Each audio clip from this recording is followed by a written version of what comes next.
I don't think anybody can claim to be fully neutral or simply objective. I think everybody, whether they're self-conscious about it or not, has some kind of political point of view and interest.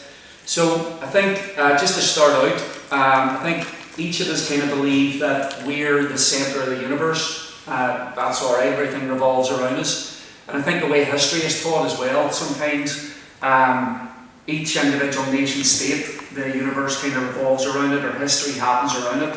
And I think Irish history is very true to that, because there's we have a very contested history, and people have a lot of interest in Irish history.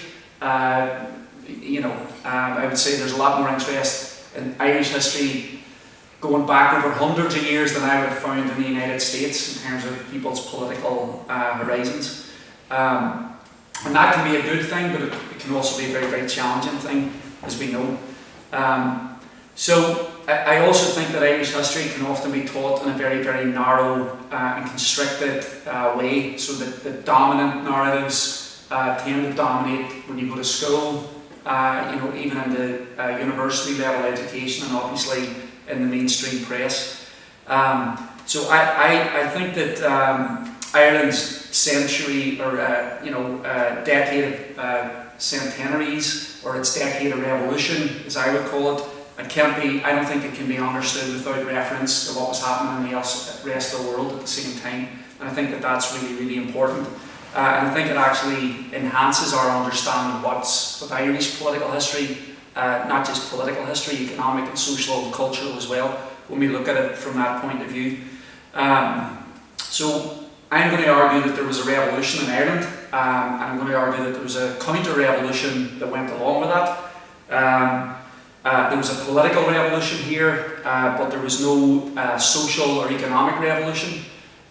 There was the ingredients for that kind of revolution, but it didn't develop in that direction. So I'd like to talk a wee bit about why I think that was the case, but also look at why I think that the ingredients were there for a different kind of revolution to develop, because it's often dismissed, and history was inevitable and the outcome was determined somewhat from the start, based on what the actual how things developed in 1923. So I want to start with 1913 and the Dublin Knockout, because I think it's still one of the most important events in Irish history. When thousands of Irish workers battled over the future of Ireland with 400 employers in Dublin. And James Connolly at the time described it as much more than a labour struggle. He viewed it, and I think many of the participants viewed it, especially those that were in the leadership, but I would think way beyond that this was really a struggle over what kind of Ireland there was going to be, or the future of Ireland, or the new Ireland that was being discussed. Would it be ruled by workers, or would it be ruled by employers? And that's the kind of language that Connolly used during the actual Dublin Knockout of 1913. And why did he talk about it in those terms? Well, because in that year, Home Rule looked very, very inevitable. It looked like it was going to be passed, and that there would be a change in the political landscape. So that would have an impact on political parties, on the way that people presented themselves. Connolly was very, very optimistic that this meant that the labour movement would be able to move in as the opposition to employer parties, whether they were Green or Orange or Nationalist or Unionist, and it would be more difficult for the mainstream traditions to present themselves as popular defenders of working class interests.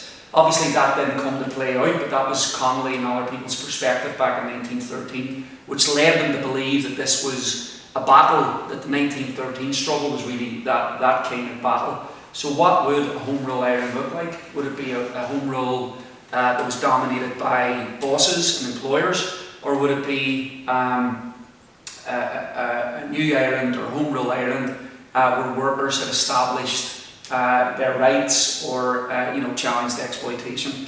I think from the point of view of employers and elites, and William Martin Murphy, who led up the employer side of the lockout, they believed that they would be in charge, that wealthy people would continue to be in charge in a home rule Ireland, and that was very much a shared view.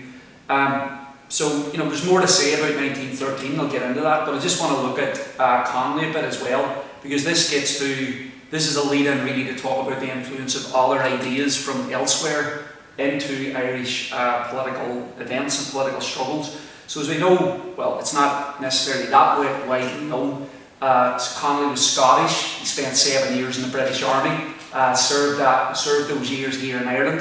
It was the way that he first came to visit. And he immigrated to the United States in 1903 with a mixture of poverty and the political challenges that existed in Ireland.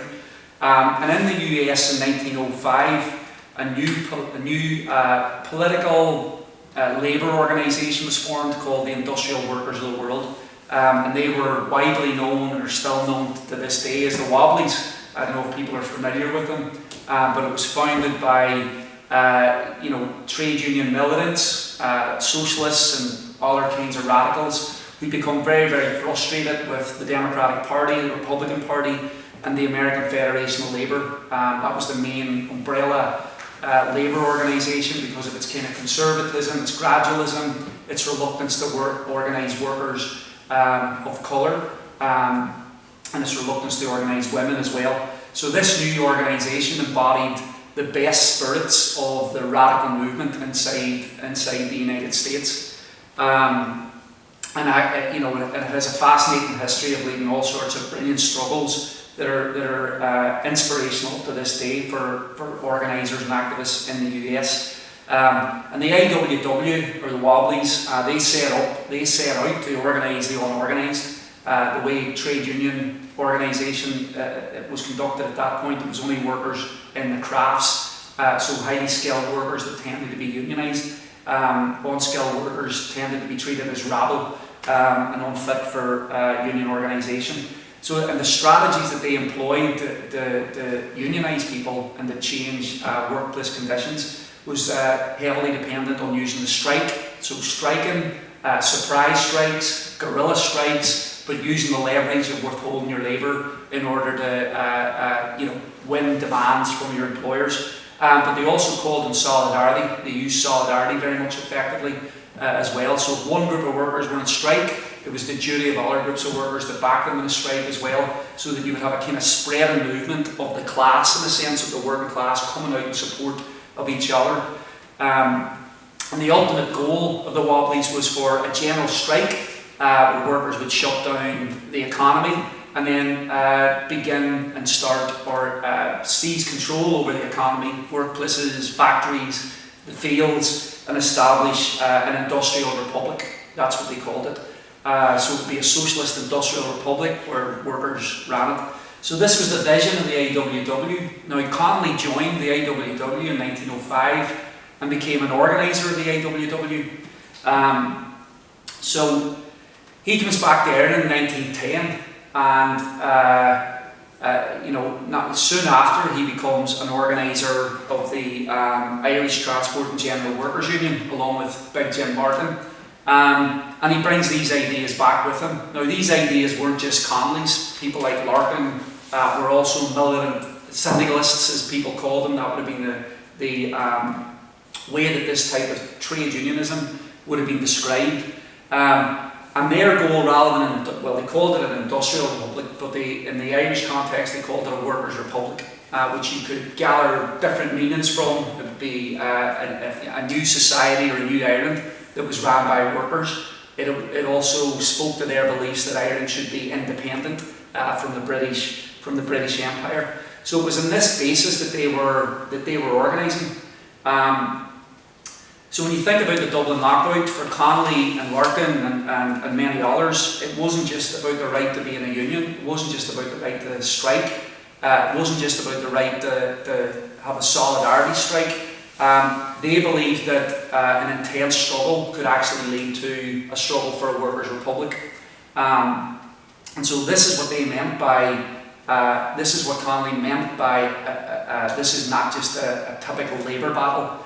So they didn't have any predetermined view as to how this struggle was going to end up. They thought we'll see, we'll engage, and we'll see what happens, and who knows what's going to come out of it on the other side. Now, I would say the vast majority of struggles that develop in the world, don't begin with people having fully fledged revolutionary consciousness. That it's very much people enter into struggles, not of their own choosing, and it can be over anything really. But it's through that struggle that the possibility of it becoming a revolution actually develops. And I think that's how they view the Dublin Knockout. So the defeat of the Dublin Knockout, I think for Connolly and Larkin, was very, very devastating, because they had the vision of its full possibility, that it could lead to a revolution and a workers' republic, a new Ireland. That didn't happen. The nationalist employers, again led by Murphy, were able to defeat the strike by essentially starving the Dublin working class into submission and forcing people to go back to work.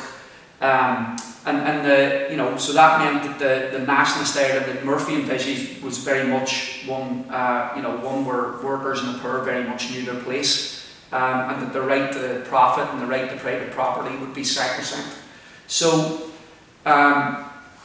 that's, I think, the beginning of a decade of revolution. Now that's not necessarily the way everybody would look at it. I think that is trying to get inside the way of thinking of Connolly and other leading revolutionaries. And so that brings us up until 1914, obviously, because the strike actually went into that year. I think the First World War, as we know, ended the possibility for the time being of home rule being introduced in Ireland. And it really didn't seem likely in 1914 that revolution would not just be a possibility in Ireland, but that it would be something that would be erupting all across the globe as it came to be. Only in a couple of years' time we'd be seeing the whole existing order in Europe and beyond challenged by mass movements from below. I think it was very hard for Connolly to see that in 1914. I think it would have been very, very, very difficult for the vast majority of people to think that, given that people were pulled in behind the kind of patriotism of war and the excitement of war on one level, but also massive levels of kind of government propaganda in favour of war and so on. So Connolly in 1914 was arguing that, again, he had a very unique perspective on this. He was arguing well before everybody else that the outbreak of the war should be the opportunity for people to initiate revolutions, not just in Ireland but across the world. Many other socialist leaders didn't agree with that. They actually ended up supporting their own governments in what became a massive slaughter. And Connolly believed that a revolt in Ireland could actually help stimulate rebellion and revolution across the world.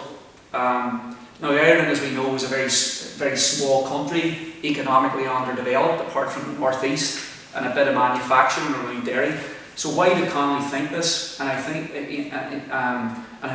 the way he viewed it was that the British Empire at the time was the strongest empire in the world. It was the most modern. It was viewed as the most powerful empire. But Ireland, because of its proximity to Britain, was very, very much viewed as part of the core of the British Empire. And if there was a rebellion at the very heart of the empire, this could have, this could encourage rebellion and revolution all across the entire empire, across the British Empire, but not just the British Empire, across all of the empires that were in existence at the time. And as we know, by 1914, the entire world had been carved up between the leading powers. There'd been a mad rush, in the late 1890s and onwards, for all the imperial powers to kind of grab territories all over the world on the basis that they had the access to markets and raw materials. So that meant that we were in a period now where, socialists and Marxists were calling it imperialism, where you had huge empires competing with each other over dominance of the globe, economic dominance, but that economic dominance could very easily spill over into military conflict, or economic conflict could spill over into military conflict. And of course this is what plays out, unfortunately, with the eruption of the war.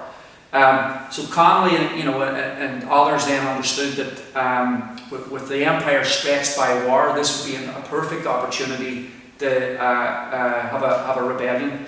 I think for the British establishment at the time, the prospect of revolt in Ireland was terrifying, not just because of the idea of losing part of the empire, but because it would signal weakness to the other people they were,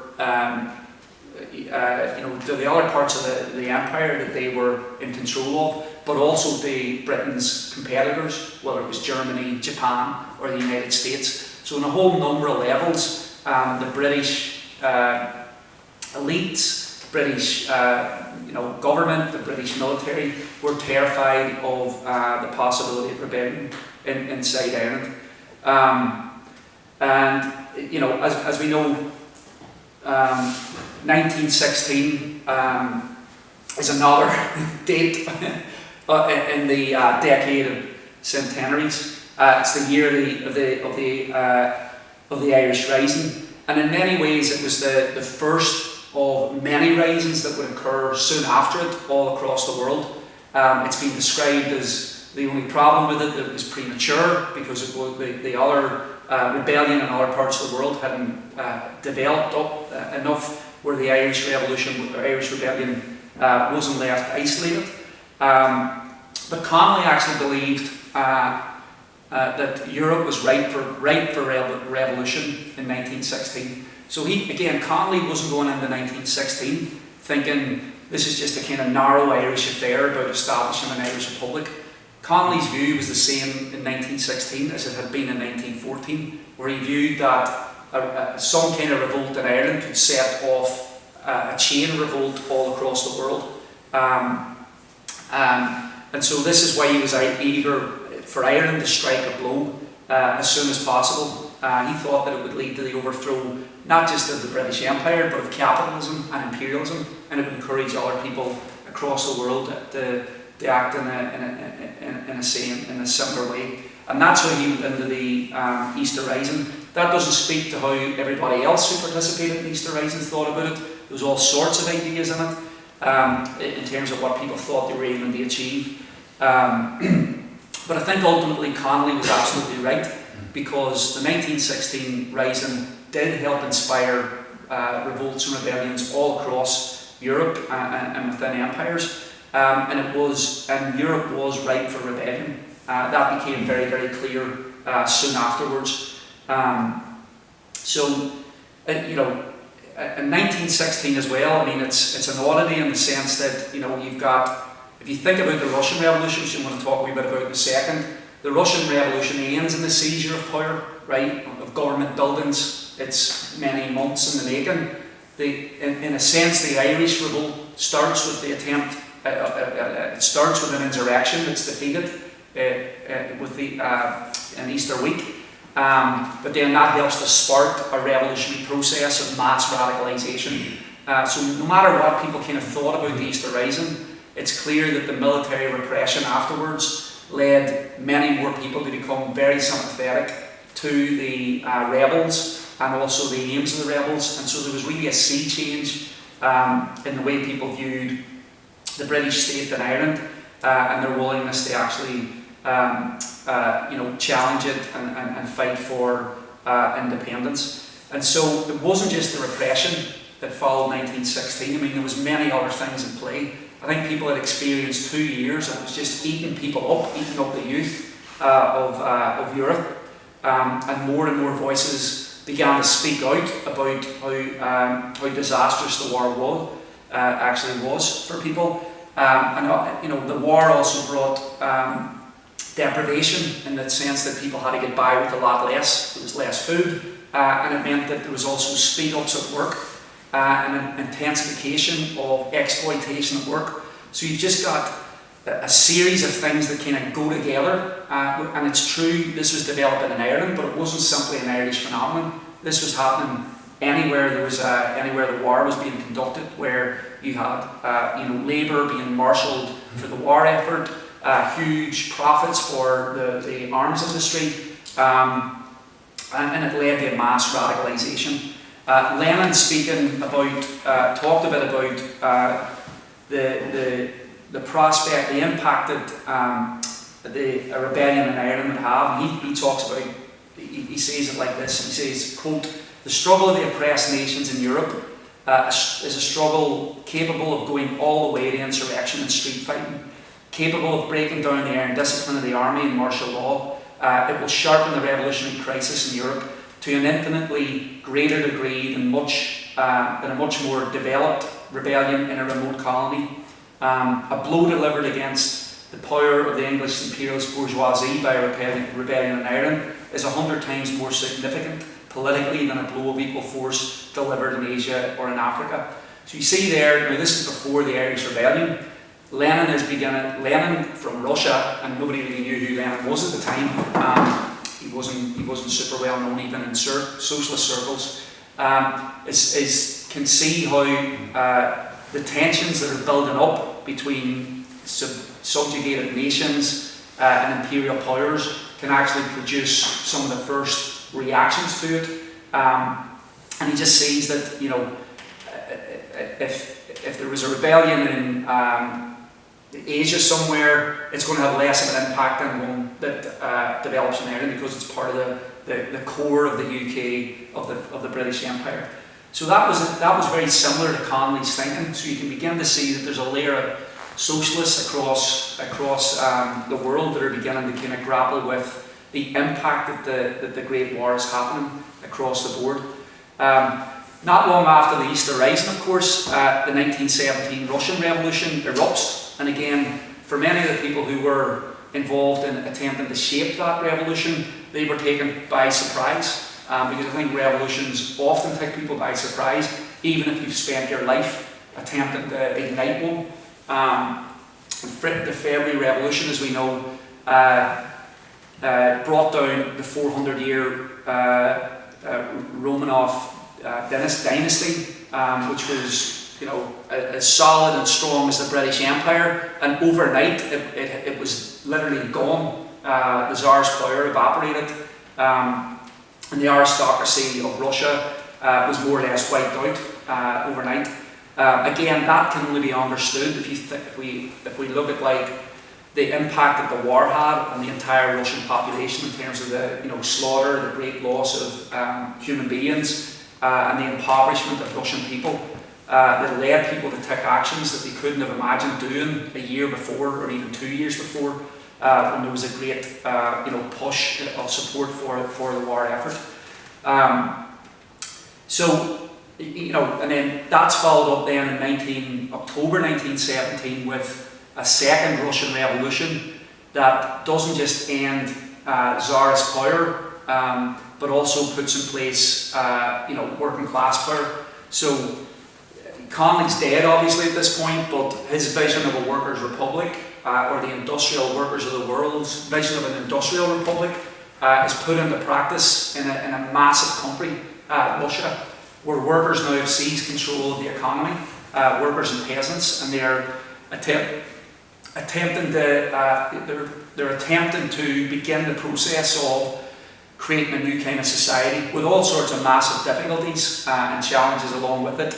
And they have new institutions called Workers and Peasants Councils, where they're attempting to construct a new form of mass democracy. So this is all happening, and people are watching this all across Europe. And I think that the Russian Revolution then has a massive impact on developments in Ireland, on people who think of themselves as revolutionaries, on people who are eager for social change.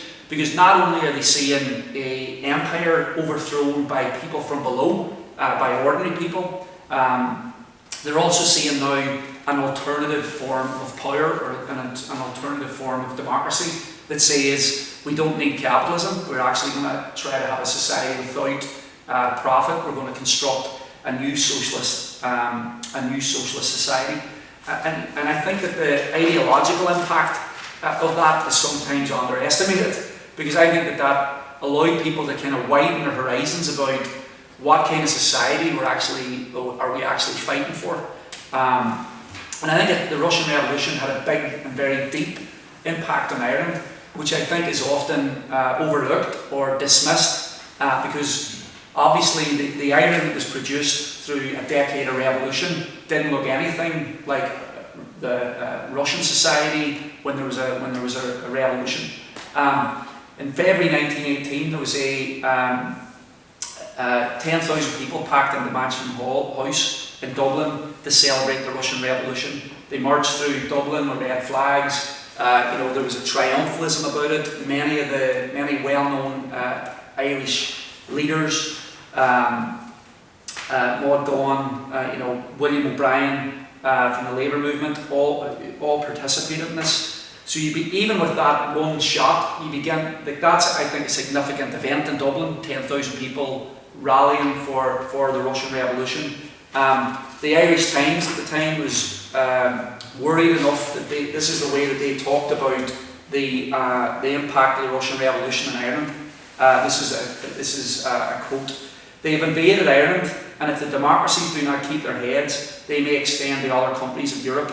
The infection in Ireland by the anarchy of Bolshevism is one of those phenomena which, though almost incredible to reason and experience, are made intelligible by accidents of fortune or human folly. So the Irish Times there is editorialising about, like, as crazy as it is, a lot of people are excited about the Bolshevik Revolution. And I think that that's true, because I think people were looking for some kind of alternative in 1918. The British Prime Minister, Lloyd George, he writes in 1918, and I think this gives you a real insight into the depth of worry from the leaders of the so-called democracies. He wrote, and this was the French leader at the time, he wrote, "The whole of Europe is filled with the spirit of revolution. There is a deep sense, not only of discontent, but also of anger and revolt amongst the workers. The whole existing order, in its political, social and economic aspects, is questioned by the mass of the population from one end of Europe to the other. Bolshevism is gaining ground everywhere." Now that's Lloyd George, the Prime Minister of England, of Britain. He was no supporter of Bolshevism. He actually wanted to see it crushed, and he would do everything in his power going forward to make that a reality. But I think that gives you a sense of, like, how upside down, in a sense, Europe was at the time. That the existing orders were being challenged, and there was a threat that the whole way that society was being organised was being challenged. So the social order was threatened everywhere. Now, for Lloyd George and the establishment, anything that challenges the way that society is organised is anarchy. So, that would be their justification for, defending the rule of law and so on. At the same time, the head of the British Army in Ireland, General Sir Henry Wilson, warned that a Bolshevik rising was likely in Ireland, and he went on to say that he had not been so nervous about the state of affairs in the British Empire since July 1914, and in many ways I'm far more anxious today than I've been in that fateful month. So he was describing the outbreak of war, the potential for a Bolshevik revolution in Ireland, on the same level as the outbreak of hostilities in 1914. I think it's true to say that wealthy farmers, industrialists, church leaders, along with the British Army and the British government, were absolutely terrified at this point with the potential of revolution in Ireland. And it was really the nightmare scenario that first emerged in 1913 with the Dublin Knockout had now come back, I think, in a much more intense way, and it wasn't limited to Dublin anymore. And it was intensified because of the experience of the war, because of the experience of deprivations, and because of the experience of the reaction to 1916 to the rising as well. So that whole scenario, I think, had become more real and more realistic. I think that for the rulers here, there is a level of exaggeration maybe in terms of the actual level of Bolshevik organisation or Bolshevik threat. But I think it's more about the potential for large numbers of people to be moved by revolutionary ideas and to fight for something else. Now, as we know, most histories focus on in terms of rebellion against the British Empire, will focus on the War of Independence or the Anglo-Irish War, and that starts in 1919 on the opening day of the Dáil, the new government, the rebel government that is dominated now by Sinn Féin following the All-Ireland election. And the War of Independence is very, very effective because it makes Ireland ungovernable. There's over 500 or 600 police stations are deserted because of the threat of military violence, because they're being boycotted. And so the police and the British authority is driven out of all parts of Ireland. There's liberated zones, tax offices are burnt, the British authorities are unable to collect taxes. So there's a very, very effective guerrilla war, and obviously it's not just burning tax offices. There's people are being killed as part of this as well. This is all part of revolutionary violence. And it's threatening British rule in Ireland, and that is very, very apparent to the leaders of Britain. Now, there's also an oddity in this as well when you think about it. Britain has just come out of the Great War as a victor, unlike Russia or unlike Germany, and they're faced with these massive threats. So even with a victory, it's not leading to peace and goodwill at home or in the other parts of the empire. And it's not just in Ireland that the British government is faced with revolutionary upheaval. It's in Britain itself.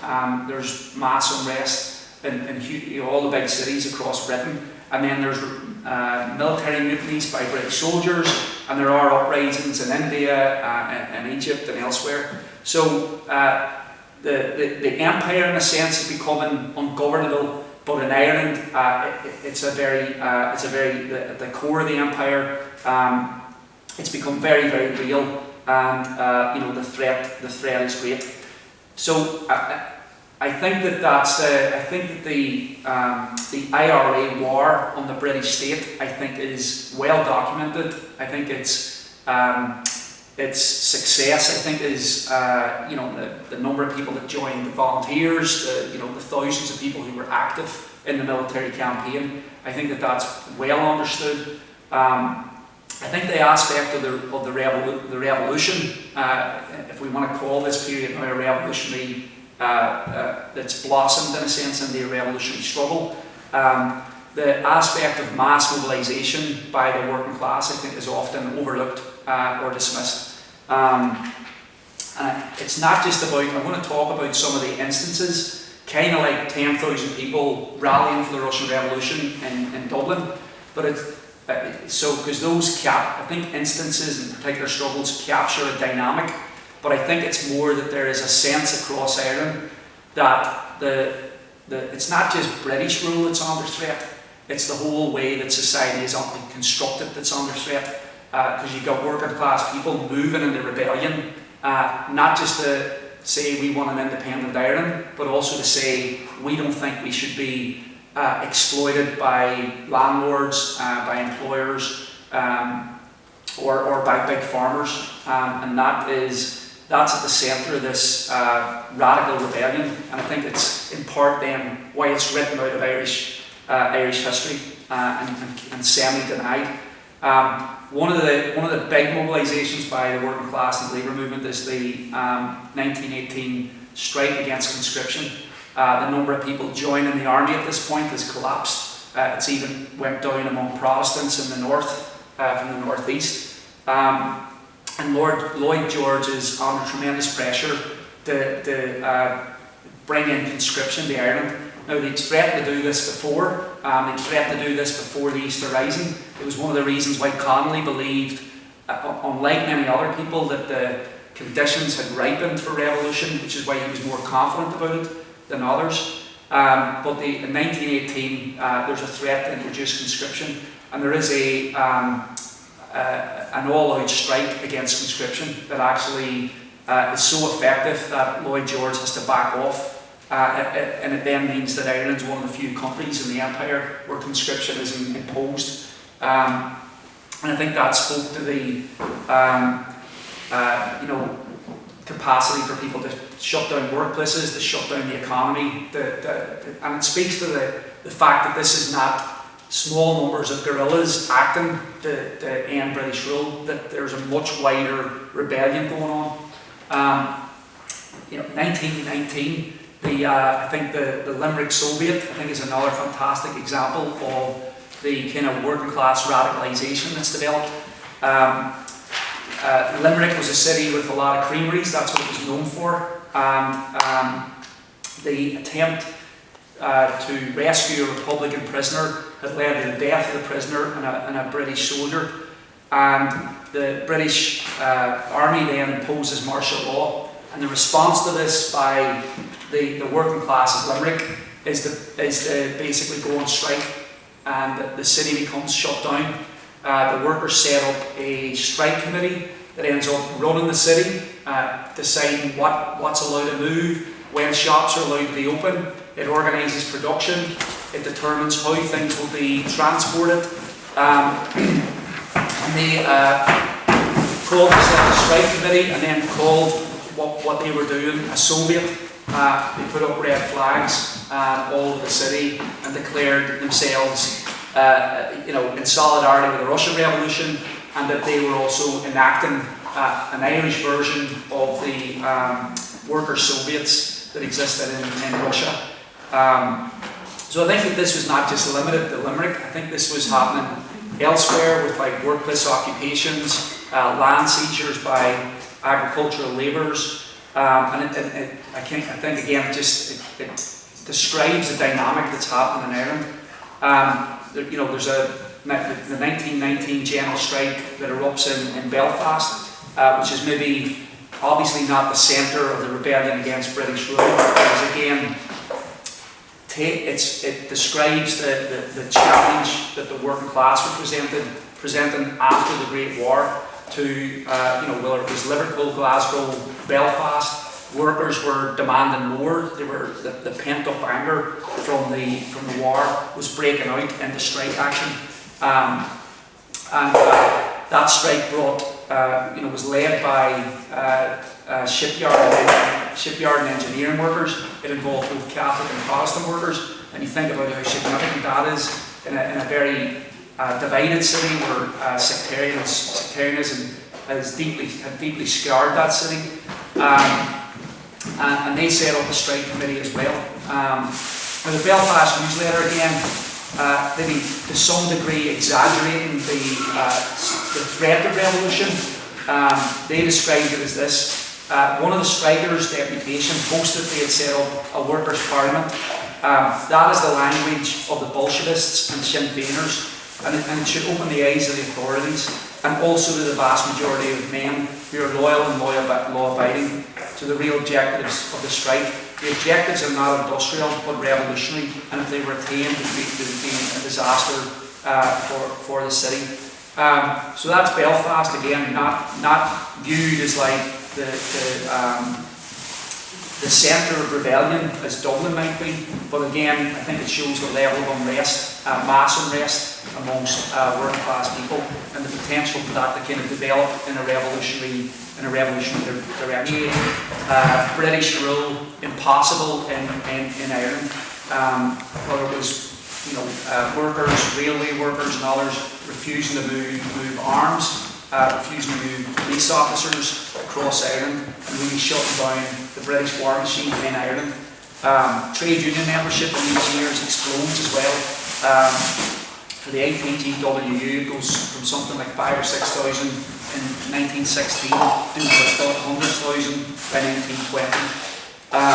So this is really I think that this is the heart of the Irish revolutionary process that was in development at that time, where you've got the combination really of armed struggle, workers' uprisings involving strikes, boycotts, mass actions, mass demonstrations, and so on. And I think that at a certain point the British government is beginning to realise that they have to figure out a plan B for holding on, for safeguarding as much of the empire's interests as possible. So I think that they have a three-pronged strategy that really leads to counter-revolution. One is pushing partition by 1920 and making it a fact on the ground, and I think that helped to demobilise the Irish Revolution. It was kind of cutting part of its project out from under its feet.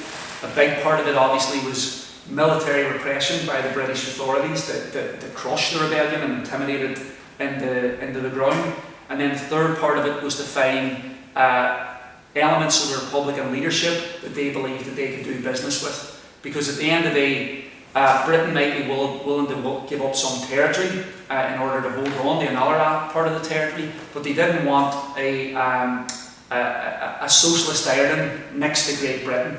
And I think that was part of their part of the project about how to contain these revolutionary aspirations. And when I say revolutionary aspirations, I'm not saying that all these workers and people who were involved in these mass actions and seizures or occupations had a clearly worked out programme of revolution. Again, I think you have to think about how, when people are involved in struggles, how they can go beyond what they were prepared to do and how their ideas can actually change. I think that was true in the Russian Revolution. I think it was true across Europe. And I think it was very much there in the Irish Revolution as well, even if it didn't develop in that direction. I think that they're part of the challenge for the Irish working class revolutionary movement, if you want to call that. I think that the Republican leadership were seeing the threat of class war as a threat to the project of Irish liberation, because to achieve that we needed to unite the Irish people. So class war at the centre of a revolution threatened the Irish Republican project. So I think that Sinn Féin, or the Republican movement, or the leadership of the Republican movement, were determined to make sure that there wasn't a revolutionary process where workers and agricultural labourers ended up seizing power across Ireland. And I think that's a very important part in terms of understanding why we ended up, in the end, by 1923, with two conservative states where all trace of the revolutionary years appeared to be wiped out, and we ended up with two very pro-capitalist, religiously conservative states on either side of the border, where employers were very much in charge, and where law and order was reimposed violently through a civil war in the south and through pogroms in the north. And so, I guess to sum up, the main argument I would make is that often history leaves out the working class struggle or mass actions in the revolutionary years from, whether you want to start in 1916 up to 1923 or 1918 up to 1921, and that there was also different directions that the Irish revolutionary struggle could have went in, and that would have needed different ideas, different organisations that weren't there on the ground. But I think it's a fascinating period, and I think looking at Irish history, there's similar dynamics at play now across Ireland and across Europe and really across the world. I'll just stop there.